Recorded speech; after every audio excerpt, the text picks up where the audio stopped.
अध्याय तीसरा, ग्रामीण क्षेत्र पर शासन चलाना। अभी हम लोग इस पाठ का अभ्यास कर रहे हैं, तो चलिए आगे बढ़ते हैं। क्या रंग का कोई इतिहास है? चलिए देखते हैं इसके बारे में हमें और क्या क्या जानकारी मिलती है। चित्र 5 और 6 में सूती कपड़े के छापों की दो तस्वीरें दी गई है। बाई तरफ मतलब चित्र 5 की तस्वीर में भारत में आंध्र प्रदेश के बुनकरों द्वारा बनाए गए कलमकारी छापे दिखाई दे रहे हैं। अभी हमने पिछले विभाग में देखा दो चित्र, एक नीले कलर का और एक कलमकारी का। और दूसरी तरफ ब्रिटेन के प्रसिद्ध कवि और कलाकार विलियम मॉरिस द्वारा बनाए गए फूल वाले छापे है। अभी ये दोनों छापे में एक बात समान है कि दोनों में ही गहरे नीले रंग का इस्तेमाल किया गया है। इसे आमतौर पर नील कहा जाता है। क्या आप जानते हैं कि यह रंग किस तरह पैदा किया गया? चलिए देखते हैं। अभी इन छापों में आपको जो नीला रंग दिखाई दे रहा है वह नील नाम के एक पौधे से निकाला जाता था। और इस बात की काफी संभावना है कि 19वीं सदी के ब्रिटेन में मॉरिस के छापों में इस्तेमाल किया गया नीला रंग भारत में उगने वाले नील के पौधों से ही तैयार किया गया होगा।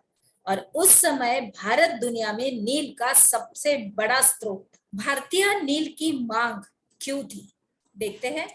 नील का पौधा मुख्य रूप से उष्णकटिबंधीय इलाकों में ही उगता है। 13वीं सदी तक इटली, फ्रांस और ब्रिटेन के कपड़ा उत्पादक कपड़े की रंगाई के लिए भारतीय नील का इस्तेमाल कर रहे थे। उस समय भारतीय नील की बहुत ही थोड़ी सी मात्रा ही यूरोपीय बाजारों में पहुंचती थी। अभी उसकी कीमत भी बहुत ही ऊंची रहती थी, इसलिए यूरोपीय कपड़ा उत्पादकों को बैंगनी और नीले रंग बनाने के लिए वोड नामक एक और पौधे पर निर्भर रहना पड़ता था। अभी इस तरह से हम लोग देखते हैं कि जो ये वोड पौधा शीतोष्ण क्षेत्र में उगता था। अभी इसीलिए क्या हो गया कि यूरोप में आसानी से मिल जाता था ये।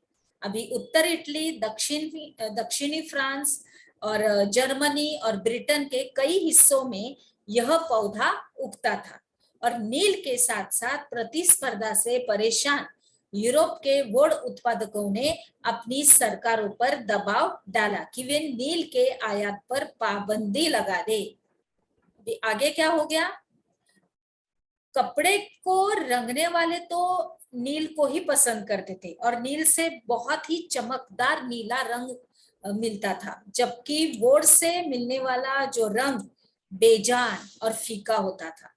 अभी 17वीं सदी तक आते आते यूरोपीय कपड़ा उत्पादकों ने नील के आयात पर लगी पाबंदी में ढील देने के लिए अपनी सरकारों को राजी कर लिया। कैरिबियाई द्वीप समूह स्थित सेंट डोमिंगो में फ्रांसीसी, ब्राजील में पुर्तगाली और जमैका में ब्रिटिश और वेनेजुएला में स्पेनिश लोग नील की खेती करने लगे। उत्तरी अमेरिका के भी बहुत सारे भागों में नील के बागान सामने आ गए थे। अभी आगे देखते हैं। 18वीं शताब्दी के आखिर तक भारतीय नील की मांग और भी बढ़ गई और ब्रिटेन में औद्योगिकरण का एक युग शुरू हो चुका था, जिसमें उसके कपास उत्पादन में भारी इजाफा हुआ। अब कपड़ों की रंगाई की मांग और तेजी से बढ़ने लगी।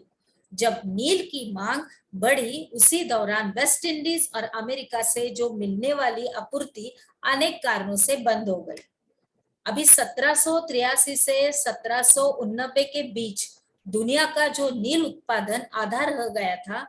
ब्रिटेन के रंगरेज अब नील की आपूर्ति के लिए बेचैनी से किसी और स्रोत की तलाश कर रहे थे। अब यह नील कहां से मिल सकता था, देखते हैं आगे। भारत में ब्रिटेन की बढ़ती दिलचस्पी।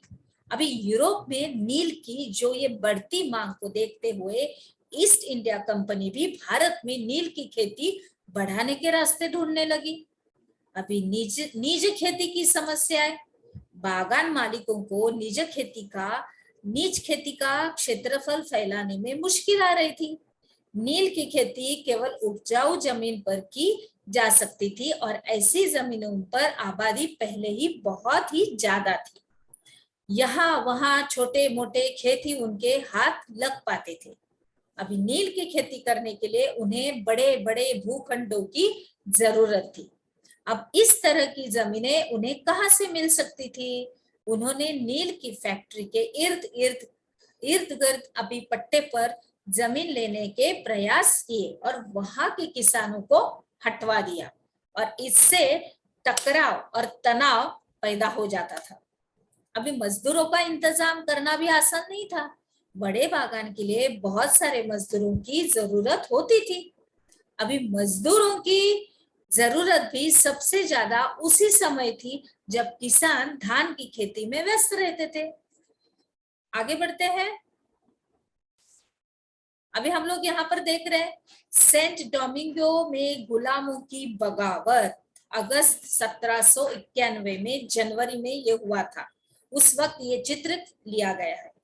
18वीं सदी के आखिरी दशकों से ही बंगाल में नील की खेती तेजी से फैलने लगी थी और बंगाल में पैदा होने वाला नील दुनिया के बाजारों पर जैसे छा गया था।